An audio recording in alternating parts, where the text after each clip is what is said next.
Welcome all to my weekly vlog, the longer form content that you will find on my channel here on YouTube. I hope it finds you in a good way.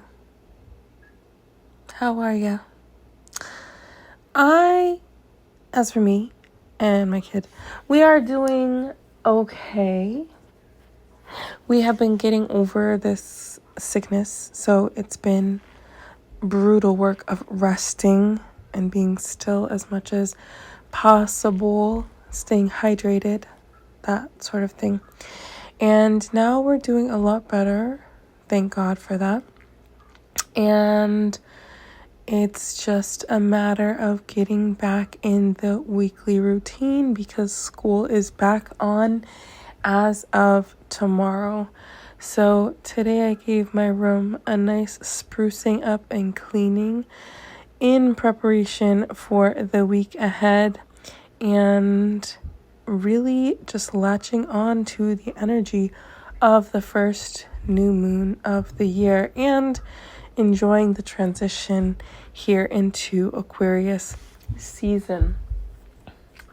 We are really in the tail end of the year of the snake, and I am definitely feeling that. I am definitely feeling gratitude and a little bit of kind of shock. 2025 was not the easiest year of my life, but it was a year of revelation for me. It was a time that showed me so much of where I was holding myself back and where old wounds and traumas resurfaced so that I could face them with healing and love, and because I was ready to kind of do that shadow work. So 2025 was a necessary year in my journey, healing and as a mom and all that kind of stuff. So I guess I'll tell you just kind of a little bit about my day and go from there. So today was really beautiful. I got up and I felt almost surprised or grumpy, and I realized it's because I literally had to write.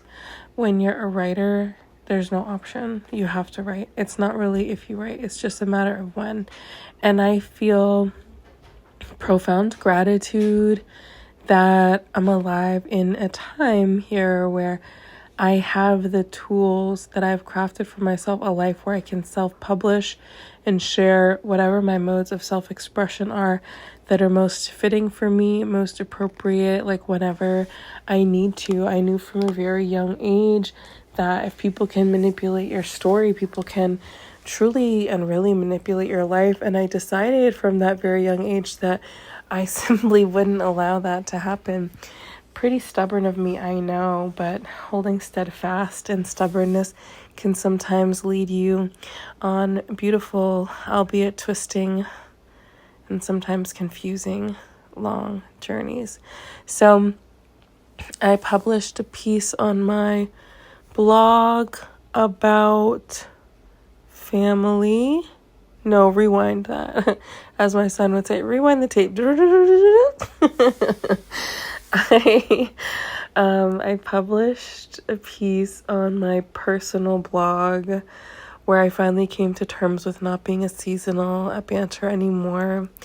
And I've just been processing that for a long time, so it was not the easiest thing for me to write. I'm really proud of myself for getting through it, and being brave enough to talk about it.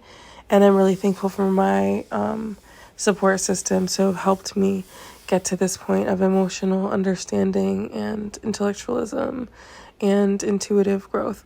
And then I went on the parenting blog and I just wrote a really short piece about our kind of being sick and what that was like to be, going through the public school system for the first time. I know that some kids, they join a daycare center or whatever, and they have all these little colds and coughs when they're 2 or 3 years old.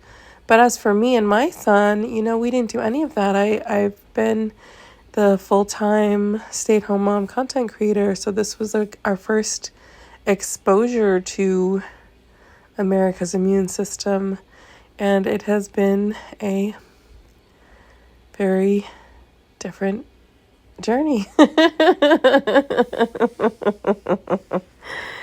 So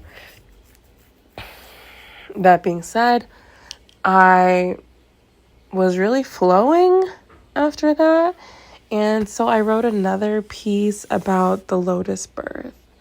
And the lotus birth is when a person gives birth and they leave the placenta attached to the umbilical cord to the fetus, then infant, until it naturally falls off on its own. And I'm very glad that I am in the space to begin sharing more about that now, because it really was a profoundly beautiful, sacred, spiritual experience that I was able to share with this new life. And I don't talk about it that much, and I don't see it talked about that much. So I'm really excited to talk about it. So I wrote about the lotus birth and put some pictures up of the placenta, which was really powerful and gorgeous. And then I got back to my regular projects. After I watered my 2 trees, I just started cooking and then settled in for some beautiful content creation. So that's been my Monday. Thank you so much for spending time with me. Like and subscribe. Comment where you're watching this from, and I'll see you soon. Bye now.